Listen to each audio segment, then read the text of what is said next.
Hello, everybody. Today is October 2nd, and we have a talk by Samantha Fairchild from University of Washington with the title Counting Social Interactions for Discrete Subsets of the Plane. Welcome, Samantha. All right, thanks so much for inviting me. I am on the job market this year, so this is my plug. I am available and looking for postdocs. Okay, so counting social interactions for discrete subsets of the plane. I definitely miss a lot of social interactions, so at least when I look at these discrete subsets of the planes, they get some interactions. But I will not go over time, I promise. So that will at least give us some time for some chatting. Okay, so without further ado, so what I'm gonna do is I'm gonna inspire my talk from translation surfaces. This is kind of what first got me interested in this topic. And also I like to draw pictures. So we're gonna start with some translation surfaces. But then I wanna highlight that even though I was inspired by translation surfaces, and these are going to be for the experts, these are Veach surfaces. So even though I was inspired by the translation surfaces, what we're going to actually be looking at gamma orbits. So gamma is going to be a lattice in SL2R, and we're going to actually be working with non-uniform lattices, which means we're finite co-volume, but not co-compact. And I'll define this later when we need it. And so what I want to note in particular for those who are interested in not translation surfaces is this result, understanding gamma orbits, actually, it reduces to translation surfaces for certain subgroups gamma, but we can actually do this for much more general groups. So we're going to do a little bit of translation surfaces in introduction, but really we don't need translation surfaces for these results. And then what I'm going to do is, so I have my main result is a paper called Higher Moments of the Segal-Veach Transform. Woo! So this is Fairchild 19 and should appear in 2020 in the journal if they get around to publishing that. I don't know, things seem to be backlogged. So this is the actual result of my paper, but it involves integrals, which can be hard to look at early in the morning for some people, depending on what time zone you are. So what I'm gonna do is I'm actually gonna talk about some expected populations on N Street, nearby orbits, counting geodesics. And so I'm going to talk about a lot of consequences of the result that require these integral formulas. And then to finish, we're going to actually state the integral formula once we have decided this is worthy to know about. And then I'll have some proof ideas at the end. And as always, you're welcome to ask questions in the chat. You're also welcome to interrupt me. Okay, so to start, we're going to talk about the golden L. I colored it gold because it's golden, but the reason it's actually called the golden L is because this side length here is the golden ratio, which is our 1 plus square root of 5 over 2. And I'm going to call this U because I have some other phi's going around, and I were just too many phi's. So U is going to be the golden ratio. Okay, so this side length is going to be the golden ratio, and then when we decompose the lengths of this L, this side length will be 1, and then the shorter side length is 1 over the golden ratio. And so we have 1 plus 1 over the golden ratio is equal to the golden ratio. Okay, so this is our shape, the golden L. It's a polygon in R2, so we are flat. And then what I want to do is I want to identify opposite sides by translation. So if I come through and I'm traveling on a straight line, so all of the geodesics here are honest to goodness straight lines, which I enjoy, because curves are hard, lines are easy. Okay, so if I come out this bottom line here, then I want to end up, and we're going to just magically transport up and then continue in a straight line in the same flow as I was doing before. And then similarly, all the sides are going to be glued on opposite sides by translation. Okay, so this is the golden L. And for those of you who are less familiar, if we want to do an Euler characteristic function computation, So we have 2 minus 2g is the number of vertices minus edges plus faces. Well, we can see how many vertices do we have. So we look at the left side of this 1, maps to the left side of 1, maps to the top of 2, the right of 1, the left of 4, the bottom of 2, the top of 3, the right of 4, and then back to the bottom of 3. So we actually have 1 vertex, which is the star, and then we have 4 edges, and then we have 1 face. And so this results in our genus being equal to 2. So what happens is when we glue this surface, we're going to get a 2-hole torus, but we can't actually have a flat 2-hole torus. This breaks math. We need to have some curvature on the torus. And so what we do is we actually put all of that curvature at this point star. And star, if we add up what's the total angle, so if we want to travel a circle around star, the total angle is going to be 6 pi as we go around star. So we're going to have these corners, and then we'll have 2 180 degrees, and then 1 3 pi over 2. Okay, so one thing that is great about translation surfaces is they're flat except for these points, which are in some sense bad. They kind of, everything gets glued and mashed together. We have too much angle around this point. So what I want to do is I want to study what are the straight lines which start and end at this star point. Okay, so to study these straight lines, the saddle connections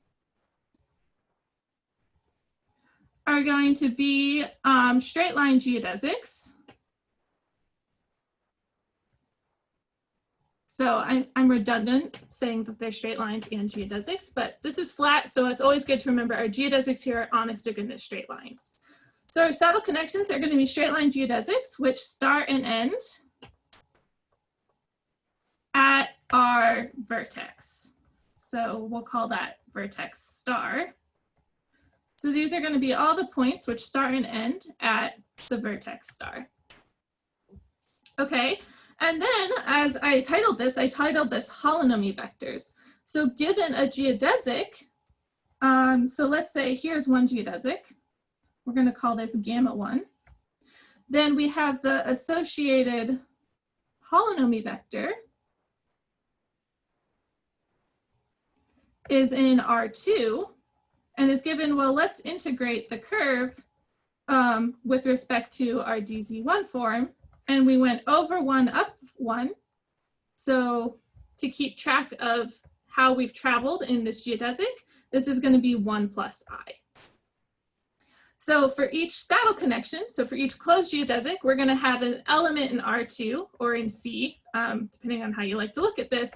So we're going to have an element in the plane, which then is associated to geodesic. So what we're really going to be studying is points in the plane. Okay. And then the other thing I want to point out here is let's also consider, so let's just do a little work with this translation. Let's consider what happens if we have slope 1. So we're going to call this gamma 2. So we're going to start at this corner star. We're going to traverse with slope 1. So we're at height 1 over u here. And then if we want to continue with slope 1, we're then at this goes from height 1 over u over 1 up 1 to end up in this top right corner. So in particular, the integral over gamma 2, the holonomy vector associated to this line gamma 2 is exactly the golden ratio times 1 plus I.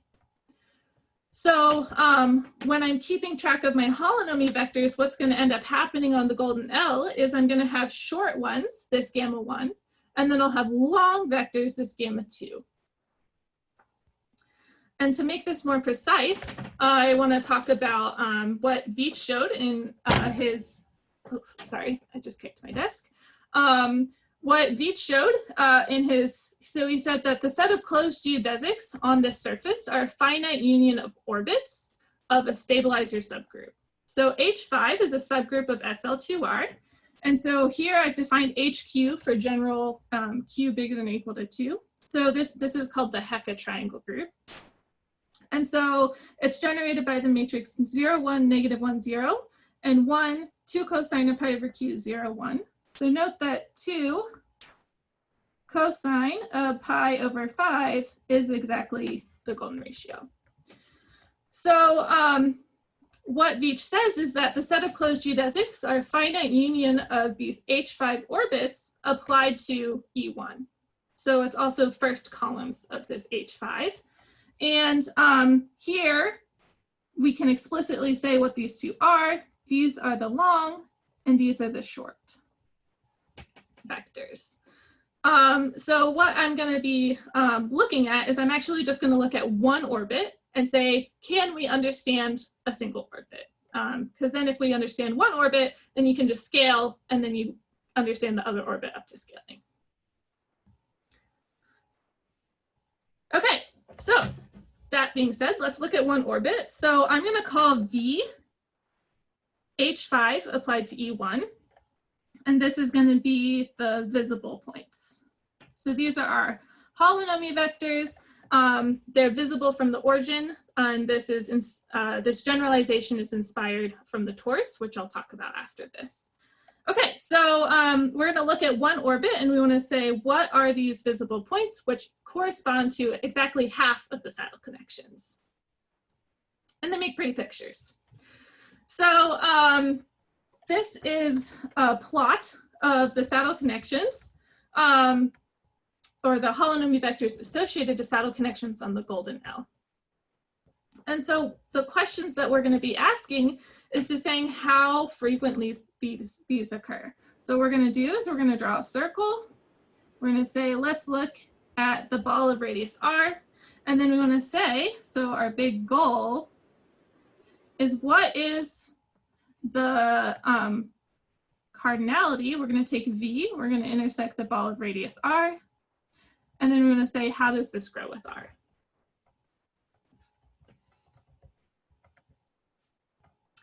So in order to understand how this grows with r, we'll go back to the torus where lots of things are known, and they have many number theory, eons of number theory to build up to these types of results. So here V3 is going to be H3 applied to E1. So first note that 2 cosine of pi over 3 is equal to 1. So our H3 is exactly SL2Z. So our V equals H3 applied to E1. If we take SL2Z applied to E1, this gives us exactly the points of all pairs A, B in Z2, such that the GCD of A and B is equal to 1. So these are also called the primitive or the visible vector points. So these are very well studied. So what we do is we take the torus, and you can say, well, these 4 vertices on the square torus, they map to each other. And then the corresponding closed geodesics, which start and end at this marked point, are exactly the primitive integer points. Okay, so the primitive integer points are very well understood. Excuse me, Samantha. So there is a question from Shahriar. Can you please explain more about the plot? How do we get the plot? So what exactly is plotted? It's a number of points up to some. Yeah, so up to some radius. So I think it did up to radius 50, and it is definitely. I stylized it so it would fade off on the outside. So I would say it's probably accurate into this circle. And so for the primitive points, you can just plot the set of all, so this is, let's say the set of all A, B in Z2 such that the GCD of A and B is equal to 1, and A squared plus B squared is less than or equal to, let's say, 40. That's what falls inside this region. Mm-hmm. And for do you want explanation for this one too? Well, I don't know, Shahriar, did you have a specific question? Can you hear me? No, I mean, I just want to know what the plot is about and how do you obtain the plot. So that was my. Okay, yeah, so the plot's really easy to obtain for the integers. And then actually for this H5, this is not trivial to obtain because we need to know how can we go through H5 and make sure we have all the vectors within a certain radius. So what I actually did for these plots, and the reason they ended up a little stylized on the edges, is I actually created these plots by doing a fairy tree construction. So here, I have room here. So for those of you who know the fairy tree, and if you don't, so for the SL2Z, so if we look at H3 applied to E1, what you do for the fairy tree is you take the vectors 1, 0, 0, 1, and then you add the vectors. So then we'll have 0, 1, 1, 1, and 1, 0. And so, oh, sorry, I did that backwards. 1, 0, 1, 1, 0, 1. And so this is an algorithm to add the vectors, because then what you do for the next step of the algorithm is you say, well, let's take 1, 0, 2, 1, 1, 1, 1, 2, 0, 1. So we order these pairs, and then we add each point in between them. And this will generate all of your primitive vectors. And then we have a similar algorithm for H5 as well. So we're going to start again with 1, 0 and 0, 1, but now we're going to add 3 vectors. So given any 2 vectors, v1 and v2, we're going to add phi times v1 plus v2, phi v1 plus v2, and v2, sorry, phi is u. Ugh. Too many phis. So phi is u, and then v2, v1 plus u v2. So between any 2 vectors, we're going to actually add 3 vectors. And then doing that algorithmic process between any 2 pairs is how I got these images. So I want to point out this is the fairy tree algorithm is not efficient. I don't highly recommend it. So there's work done by my academic sibling, Dia Taha, who has done a lot of work. And there's something called the BCZ map, where you can generate these points more efficiently for the Hecke triangle groups. So there is work out there that has more efficient algorithms than what I use to generate these points. Mm-hmm. But can I ask if you, I mean, so for the torus, you have this nice description of points in the orbit. They're just primitive lattice points. And for orbits of H5, can you describe it intrinsically? Can you say when a vector belongs to the orbit? Just by looking at the coordinates? Not just by looking at the coordinates. Mm-hmm. So there's a paper by Lang and Lang. So this is cited in my paper. So there's a paper by Lang and Lang where they characterize that, so for H5, they characterize H5 applied to E1 is the set of all AB in, so you take SL2, SL2 Z adjoin the golden ratio. So this is all of the elements live in SL2Z adjoin the golden ratio. And then you have supposed to be in R2, not SL, not in. Oh, yeah. Yep.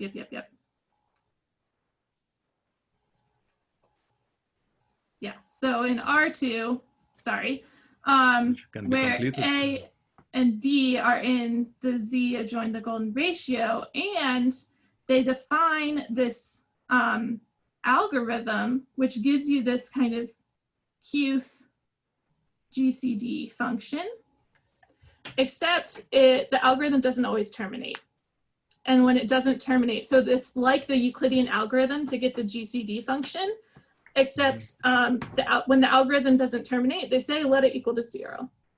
And Q is 5. And Q is 5, but you can do this for any HQ actually. Okay. So there is so there's like an algorithm for this, but because when the algorithm doesn't terminate, you just set it equal to 0, it's very hard to compute with this. There's more of like this abstract characterization.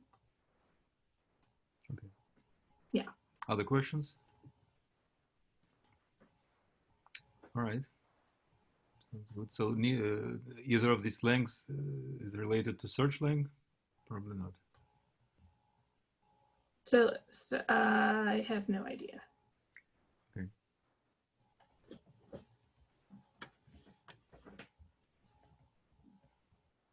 Okay. So we want to understand how to count the number points in the ball of radius r. And so this 6 over pi squared, this is just the 6 over pi squared. 6 over pi squared is equal to 1 over zeta of 2, which is the density of these primitive points in the integer lattice. And so this is a very like well understood number theory argument. And similarly, what we're going to see is this 6 over pi squared, and then this is times pi r squared, which is the volume of the ball of radius r.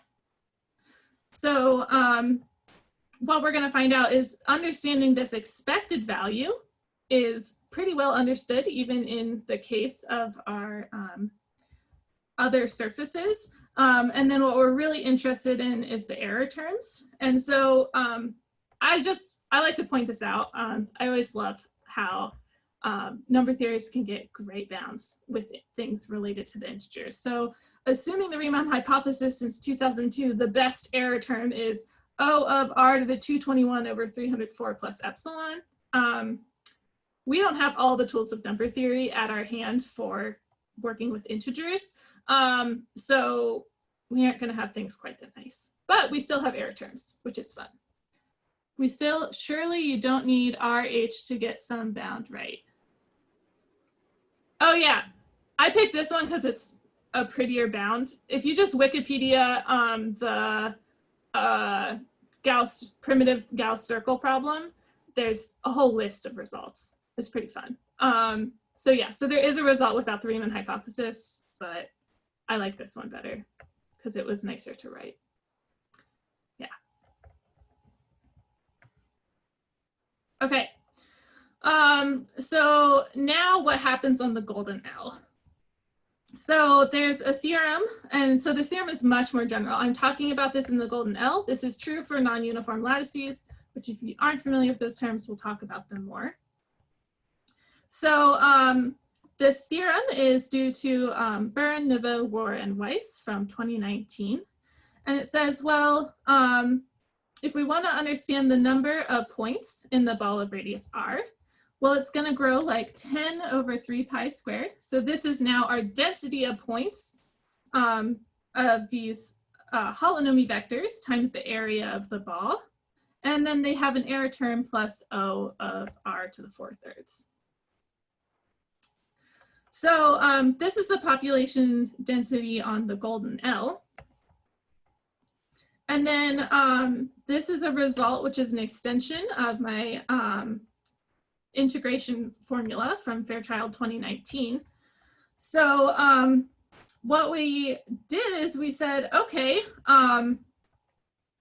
let's make our regions more general. So for Burrin, Neveu, War, and Weiss, they really work on the ball of radius r. They also have work for star-shaped domains, but they use Eisenstein series, and they need, in order to use the Eisenstein series and other results, they need to have some nice symmetries. But one thing that in talking with Claire Burrin about my result is, well, we don't actually need any of those symmetries. And so what we can do is we can say, well, let's have, for example, let omega be a bounded Jordan measurable domain. We want things nice enough so that as you scale by r, our volume is going to scale by r squared. And then we say, okay, well, let's count in these general scale domains. And we're again going to have this 10 over 3 pi squared. So this is this density times the area of the ball. and then we're going to have an O of R to the C. And so the C is going to be a maximum of this 4/3, which is a factor of the Burrin-Weiss, and this 2S1, where S1 is associated as residual eigenvalues. So I'm not yet an expert in residual eigenvalues. I am still in the process of learning about them. I can't answer more than really saying they're residual eigenvalues. But basically there's given given this H5, there are residual eigenvalues, and the first residual eigenvalue can give us an upper bound for our error term. Okay, and then the one thing I want to highlight in this result is I wrote a little expected value here because my result is an integration formula. So we actually only know this. This is more of an almost every result, not something that we know for any surface. So we're going to talk about this a little more. So I just want to highlight, though the result is more general shapes, without the rigidity of the Eisenstein series and the rigidity of our shapes, we also have to give up on knowing this for every single possible surface, and we can only do it for almost every variation of the golden L as we push it around by SL2R. Okay, so the big proof idea that's going to come into this proof is counting pairs of vectors in V. So again, remember V is this set H5 applied to E1, or H3 applied to E1, or in general, any gamma for a non-uniform lattice applied to E1. So here, this is for, this plot on the left is for pairs H3. So I take a V and W in the ball of radius 30, determinant less than 30, and then I plot their slopes of the pairs. Excuse me, Samantha, can you repeat? I didn't get it. So what exactly is random? You have expected value, so the surface is random? Oh, so what I'm doing is actually, I'm taking, what I'm actually doing is I want to count GV intersect R omega, where G is a representative of the subgroup SL2R mod H5. Oh, so, okay. And so then it's almost every with respect to this, almost every one of these G's will give us this result. Mm-hmm. Okay. Yeah. But you know anything about exceptional G's? Some of them are better, some of them are worse? Not yet. Okay. All right, thank you.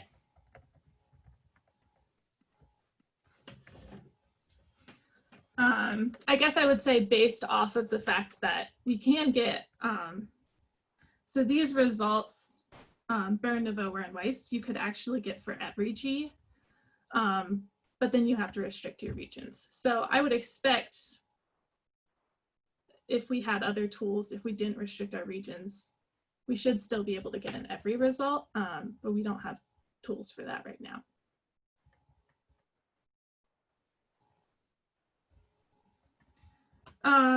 Yeah, so here I just plotted visuals of pairs of vectors. So the main idea in understanding how many points are there in a ball comes down to actually understanding, getting error terms for these points comes down to understanding how the pairs interact. Okay, so I want to highlight a few other results before I get to my main results. So what comes from the integration formulas that I'll talk about from my result is, again, this is this expected value, which is in terms of almost every G applied to V. So if we take V and W and V intersect the ball of radius R, where the determinant is N, then what we get is we get this 10 over 3 pi squared, and then R squared, and then we get this funky little, so we have a scaling by the determinant N, and then we get a funky little phi of N. So we're going to talk a little bit about this phi of N. So in the case of SL2Z, which is H3, this phi of n is exactly the Euler-Toshin function.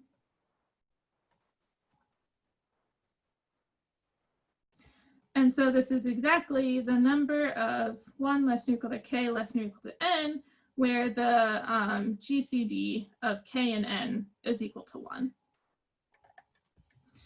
So this phi of n is an Euler-Toshin function, but then for H5, it's like the Euler-Toshin function. So a definition that does work, as I mentioned, this paper of Lang and Lang has this GCD algorithm. So you can define this phi of n to be the number of 1 less than or equal to k less than or equal to n, such that the qth GCD of k and n is equal to 1. But as I mentioned before, actually working with this is very difficult because we don't have a nicely defined algorithm. We don't know that it terminates. So I'll be talking about this phi of n later with a couple other definitions for phi of n. Okay, so for social interactions, we have how many are there in a ball of radius r. We can say how many are there on a strip of determinants for counting pairs. And then this is just a visualization. The different dot colors here, this is actually the same plot of these pairs of vectors here.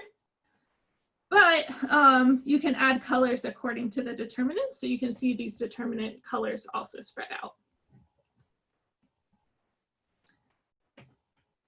Okay, and then the last social interaction I want to talk about, which is another application of the Fairchild 2019 result, which is for all delta bigger than 0, there exists an epsilon greater than 0 so that this lim sup is less than delta. So I want to unpack this for a second. So what am I doing? I'm taking V is going to be in V in the ball of radius R. And then I'm saying around V, let's draw a little epsilon neighborhood. And I want a W to say, well, what is the chance that there's a W in here? So what I'm doing is I'm saying, take the set of all V in the ball of radius R, which have a nearby neighbor.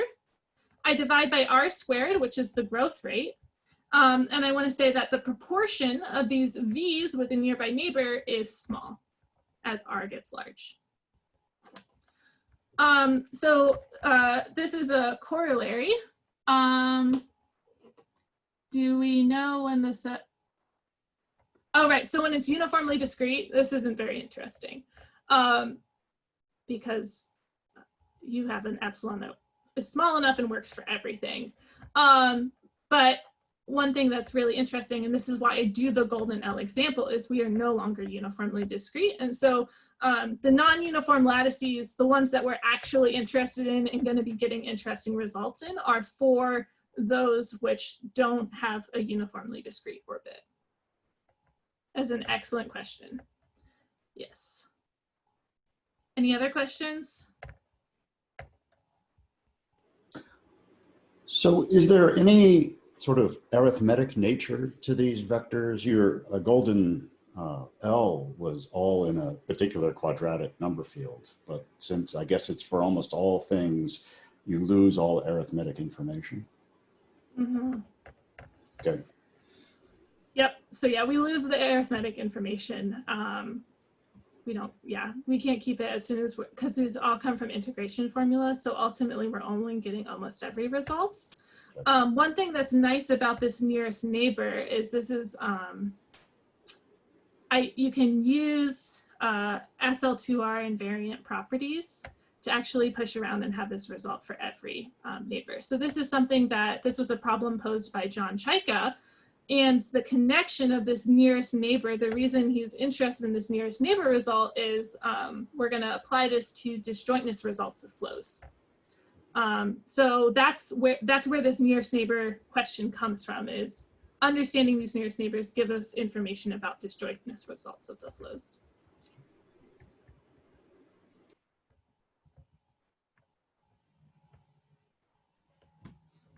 All right. Yeah, and so here I plotted, I picked the ball of radius 1/2 so that on the left-hand side, this is for H3 equals SL2Z. So in particular, I caught the edges of my balls of radius 1/2. I don't know, I wanted to have a picture there. So this is H3 equals SL2Z. So you can capture just the edges of the ball of radius 1/2. And then this is for H5. So when you plot these for epsilon equals 1/2, you see that we get a lot less. Not necessarily the most beautiful pictures, but at least gives you an idea based off of the pairs we were looking at before. Okay, so now what I just finished, and maybe I should ask if there's any questions now. So what I just finished is saying we can look at these discrete subsets of the plane, and I'm going to now generalize to any discrete subset of the plane coming from these non-uniform lattices. So what I did before was I just said, here's all of these results we can get about understanding the pairs. And so now what I'm going to do is I'm going to talk about some integration formulas, which is how we were able to get these results.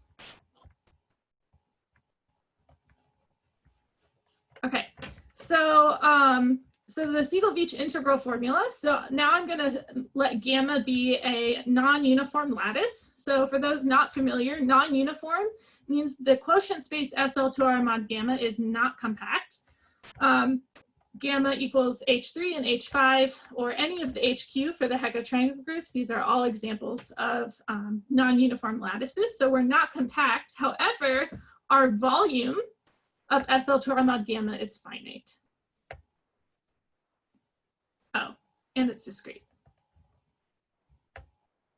Okay, so Veitch in '98 introduced the Siegel-Veitch transform. And so Siegel worked with geometry of numbers and was really focused on SL2Z and SLNZ in general. And then Veitch took this idea of Siegel and said, well, let's apply this to these ideas of working with Veitch surfaces, which are translation surfaces with a stabilizer subgroup. So the Siegel-Veitch transform, what we're going to do is we're going to take a function on R2. So the thing I like to think of is I think f is the characteristic function of the ball of radius r. So we're going to take a function on R2, and then f hat is going to be a map which inputs something in SL to our mod gamma. And what we're going to do is we're going to count. So here, f hat is then the number of points in V, in GV intersects the ball of radius r. So this f hat, we want to think of the counting function. It's giving us this counting information. And then the result of Veitch says, given this counting information, if we want to say, what is the expected value? So as I mentioned, my result is a higher moments formula. So this is a first moment of this f hat. So in general, we're going to be taking this f hat to the k. So the first moment of the f hat, which is the expected value, is given by 1 over c of gamma times the integral over r2. So note that c of the SL2z was exactly this pi squared over 6, and the c of h5 was exactly this expected value of the 3 pi squared over 10. So this is associated to some intrinsic volume coming from the hyperbolic space, and then times the integral over r2 of f of x. So when f was a characteristic function of the ball of radius r, that was this pi r squared we were seeing in our expected values.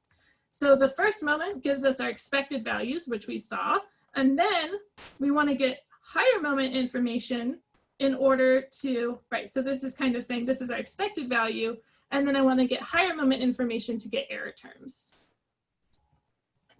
So to get these error terms, this is the integration formula, and we're going to unpack it. So don't run away when you see integrals, please. This is why I saved this for later. So we're integrating over SL to our mod gamma. We're going to integrate f hat squared. And we're going to end up with two portions. This top portion, notice this is f of x, and f of x negative f of negative x. So these are linearly dependent. And this is going to reduce to the Siegel-Veitch formula. And then we have a linearly independent portion that we're going to spend most of our time working on. And this linearly independent portion is how I got this information on the density of neighbors on nth street, is because understanding what happens for each determinant is most useful here. Okay, so the first thing I want to highlight about my result is I do have an integral formula for f hat to the k for all k in the natural numbers. I'm going to focus on f hat squared because the integral formula is nicer, and that's also where all of our current applications come from.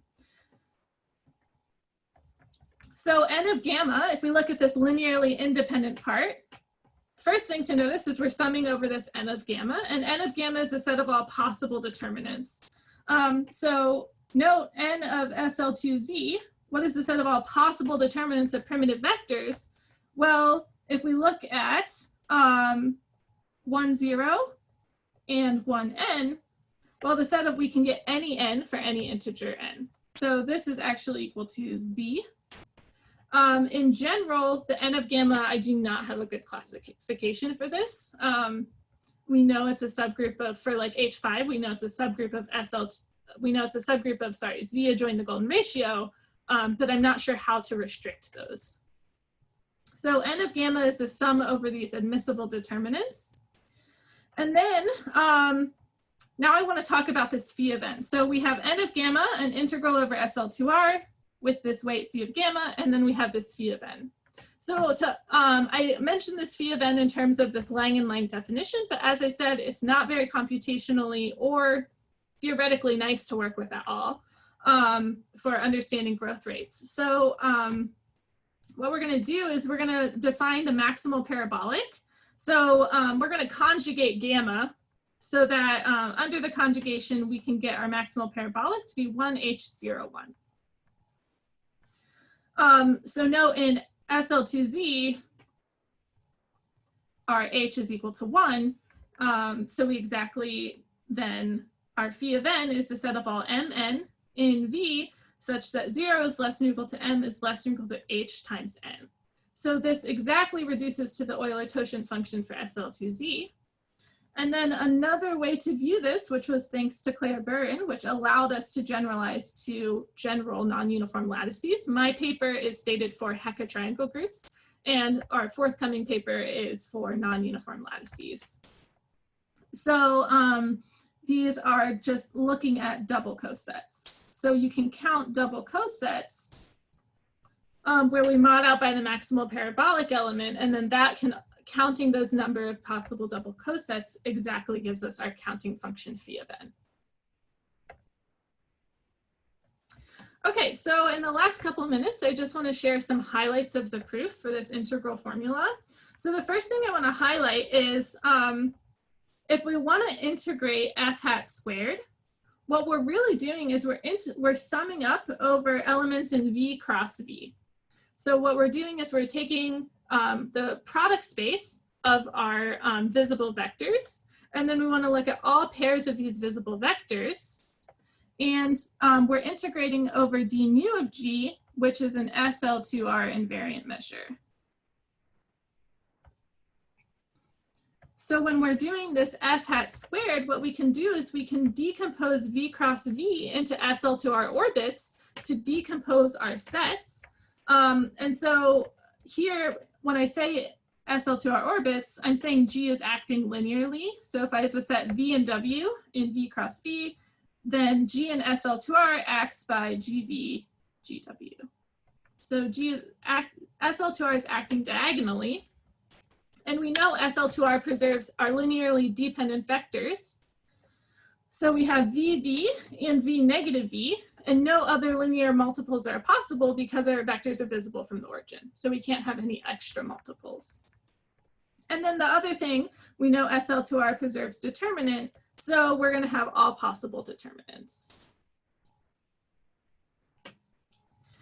So then if we look at the linearly dependent, as I said, this VV and V negative V is going to reduce to the Siegel-Veitch mean value formula.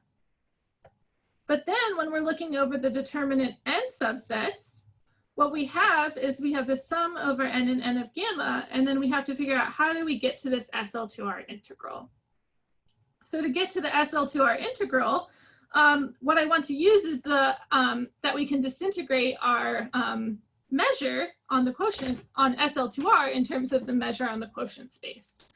So up to the scaling of C of gamma, this is chosen so that our SL2R mod gamma, so we're going to integrate over SL2R mod gamma.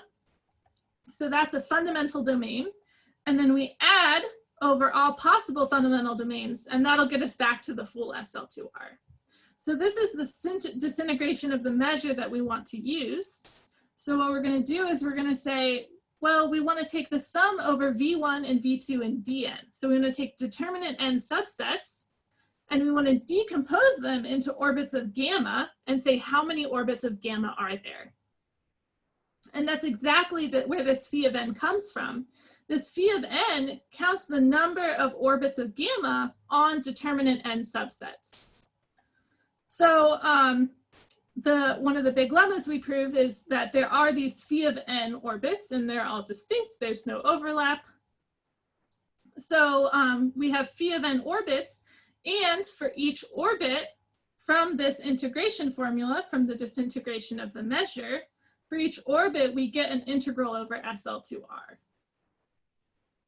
So then adding up over each possible orbit, we say, well, then we're going to get phi of n orbits times these integrals over SL2R. And then one thing to note is here we have f of jn, here we have f of g applied to 1n, and that's just a change of variables that works in 2 dimensions and does not work in f hat to the k for k bigger than or equal to 3. So this is specific, changing from the j to the 1 is specific to looking at pairs. Okay, and then the last thing I want to mention is how did I go from this integral formula to this asymptotic information? And so this sum, if we look at this integral over SL2R, I tried to integrate f when f was the characteristic function of the ball of radius r. Turns out integrating over SL2R with this, I have a fixed Haar measure, is difficult. Integrals are really hard. So if anyone's interested in the more advanced number theory type integrals, that can be really fun, but that was really hard. So what we can do is we can transfer, so we're taking this integral over SL2R and we're summing over all of these elements. And using some ideas from a paper of Schmidt in the 60s is we can say, well, let's integrate over R2 cross R2. And then we're going to take f of x, f of y. And then what we're going to do is we're then just going to weight these products by some omega, which depends on the determinant. So this idea of integrating over SL2R and weighting with the determinant is exactly what we have here. So you do a change of variables, a little bit of work, and then you can go from integrating over R2 cross R2. And then omega of t here is then going to be a sum over n bigger than or equal to the determinant of this phi of n. So we have these tail end sums. We have this phi of n over n cubed. And luckily, these things are well understood thanks to analysis of the Selberg trace formula, understanding these residual eigenvalues. So this comes from, this is in Good's book, Analysis of the Selberg trace formula. The way that we get this asymptotic information comes from the fact that we can get growth rate information for this sum of the phi of n. So to summarize, I have this integration formula, and it gives us a lot of information about pairs of vectors. And the strength of this that previous results didn't have is we don't have to work on like the ball of radius r. So as I mentioned before, the Burrin, Neveu, or Weiss, they had information on the ball of radius r for everything, and we could only get for almost every. But then the strength of this is we can do it for arbitrary Jordan regions, and then we can also do things like say, what are the density of points with a nearby neighbor? So this has opened up new ideas that we couldn't work with before. And then also the higher moments have not even begun to be digested, really. There's a lot of work that can be done here. I believe we can do some work with some understanding pair correlations with these higher moments as well. So that is everything I had to share. Thank you so much for your attention and showing up. Okay, well, thanks, Samantha. Let's try to emulate some kind of applause, maybe like this, or using some visual representations. And please ask questions. We still have time for questions. Anybody? So a quick question. So you've been looking at, basically the indicator function of a ball or some other sets, but it seems like smooth functions would be easier to deal with. I mean, would you get, instead of a indicator function, if you just take a smooth C infinity function, would proofs be easier? Would it be, would you get better results for that?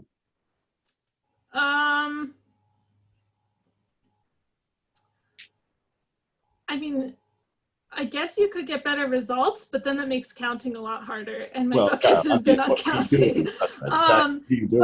Counting. Yeah. So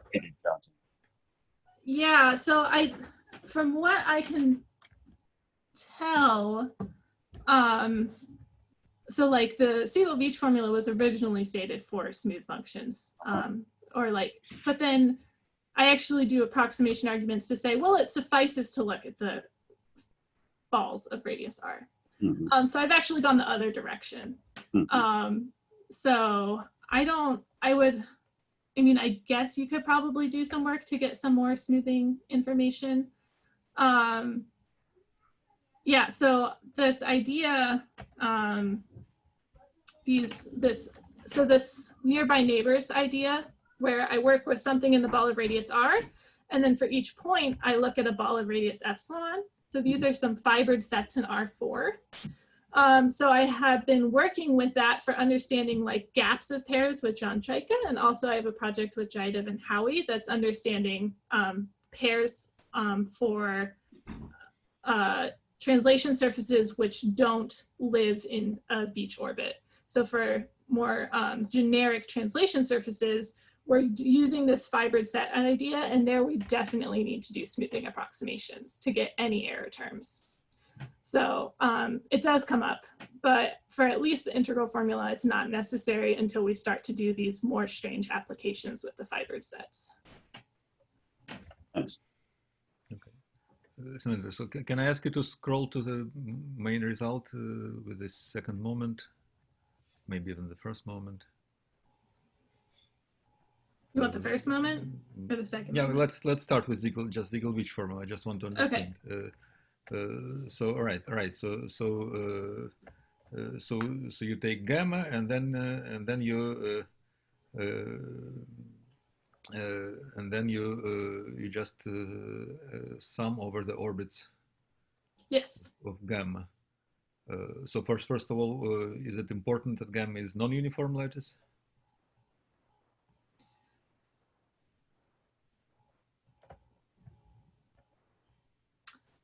I just was curious about it.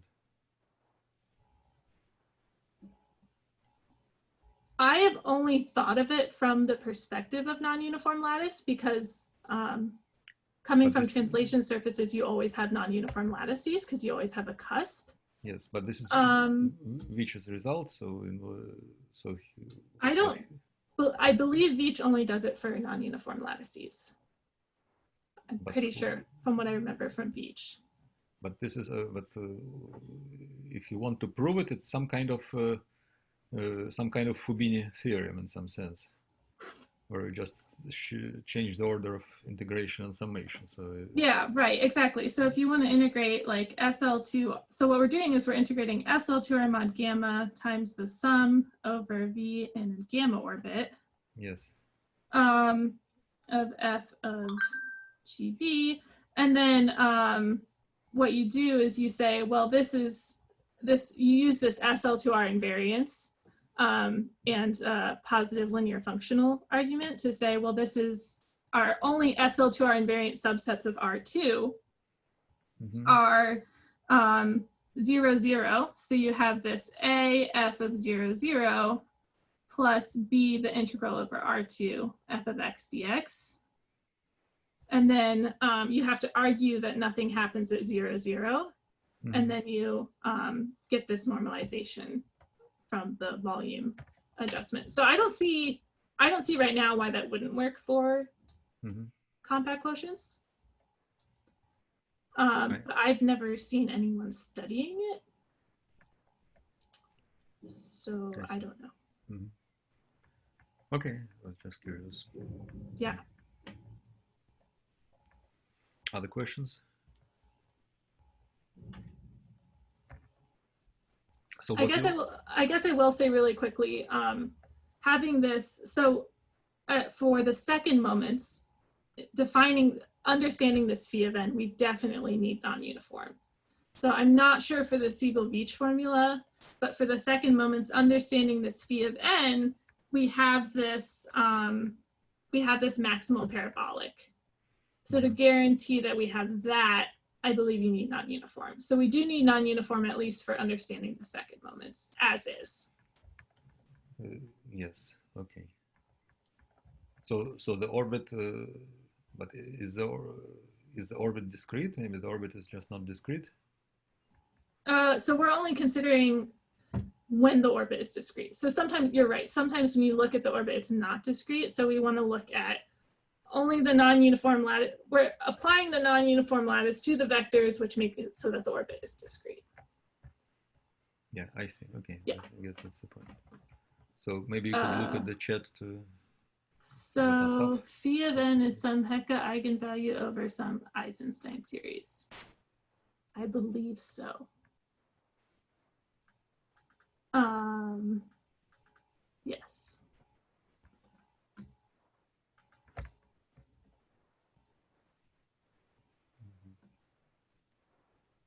Oh, that shows multiplicativity. Oh, that's great. I actually didn't know this was multiplicative. That's awesome. Yeah, so the phi of n, I have some slides.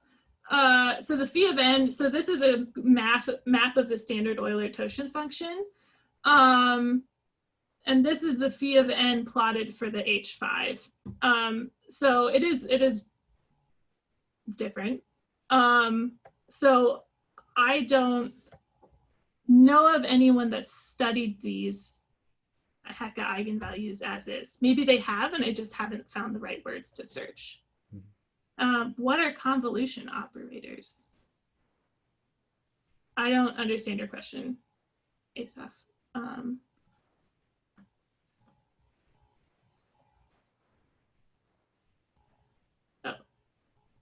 Yeah, maybe you guys can talk later. Okay. In more detail. So just to summarize, so you started with golden L. Golden L gave rise to Q equal to 5, and then but then you have your main result works for every non-uniform lattice, not just the triangle group. Right. So my main result, as stated in my paper, was for the Hecke triangle groups. And then what's coming up with Claire Burrin is I was unaware of the this omega of t, understanding this omega of t and understanding the Anton Good lemma. That was with discussions with Claire Burrin in our forthcoming paper. We'll have that extension coming up. But the proof mostly goes through. We just have to understand what are these phi of n's. All right. Still something else in the chat. How do you know you get all of the saddle connections with just 2 gamma orbits for the golden L? Yes, you said there are finite. That comes from, so like the fact that it's a finite union comes from cylinders decompositions.